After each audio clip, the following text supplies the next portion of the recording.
आपण पाहत आहात महाराष्ट्र टुडे न्यूज।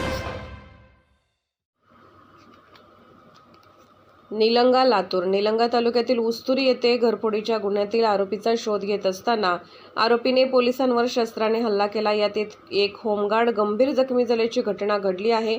निलंगा तालुक्यातील उस्तुरी येथील शिवरुद्र चिंचोळे याच्या भावाच्या घरी दिनांक 1 ते 2 मार्चच्या मध्यरात्री घरफोडी झाली होती। शिवरुद्र चिंचोळे याचे भाऊ बाहेरगावी गेल्याने घर बंद होते। याचाच फायदा घेऊन दरोडेखोराकडून शिवरुद्र यांच्या घराला बाहेरून कडी लावून घरफोडी केली। यात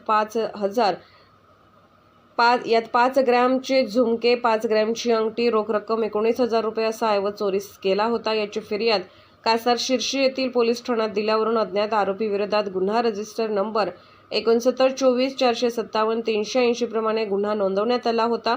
या घटनेचा तपास करण्यासाठी पोलीस अधिकारी नितीन कटेकर व सहाय्यक पोलीस निरीक्षक रियाज शेख यांनी तपासाची चक्रे फिरवत यासाठी तातडीने पथक नेमून परिसरात चौकशी सुरू करण्यात आली। ही घरफोडी मागील झालेल्या तालुक्यातील सरदारवाडी सारखीच आढळल्याने त्या धर्तीवर तपास सुरू करण्यात आला असता मदनसुरी शिवारात एक व्यक्ती संशयास्पद फिरत असल्याची माहिती कासार शिर्शी पोलिसांना मिळाली। यावरून पथक रवाना झाले व परिसरातील स्थानिकांच्या मदतीने त्या व्यक्तीला ताब्यात घेऊन ठाण्यात हजर करण्यात आले। त्यानंतर पोलिसांनी चौकशीस सुरुवात केली, पण आरोपी उडवाउडवीची उत्तरे देऊ लागला। पण पोलिसांनी खाक्या दाखवताच अन्य 3 जण या गुन्ह्यात सहभागी असल्याचे त्यांनी सांगितले।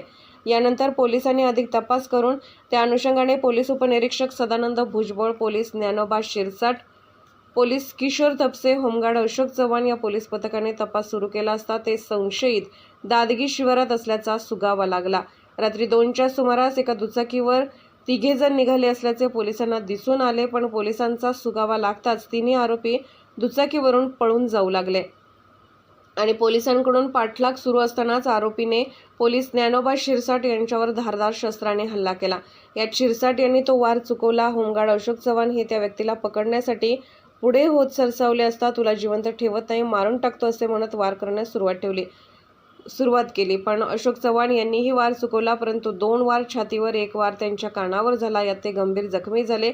आरडाओरडा ऐकून पोलीस उपनिरीक्षक व किशोर तपसे यांनी अन्य दोघांचा पाठलाग थांबवून चव्हाण यांच्या मदतीला धावत येत आरोपीच्या मुसक्या आवळल्या। आरोपी लक्ष्मण रामकिशन भोसले, राहणार मंगळतांडा, तालुका मुखेड, जिल्हा नांदेड, तर पोलिसांवर हल्ला करणारा राहुल रंगनाथ राठोड, राहणार हाळदा, तालुका कंधार, जिल्हा नांदेड या दोघांना न्यायालयात हजर केले असता त्यांना कोठडी मिळाली। तर दादगी परिसरात मिळून आलेल्या आरोपींवर निलंगा पोलीस ठाण्यात गुन्हा नोंदवण्यात आला आहे। या प्रकरणाचा अधिक तपास शिरसाट हे करत आहेत। महाराष्ट्र टुडे मराठीसाठी ब्युरो रिपोर्ट, निलंगा, लातूर।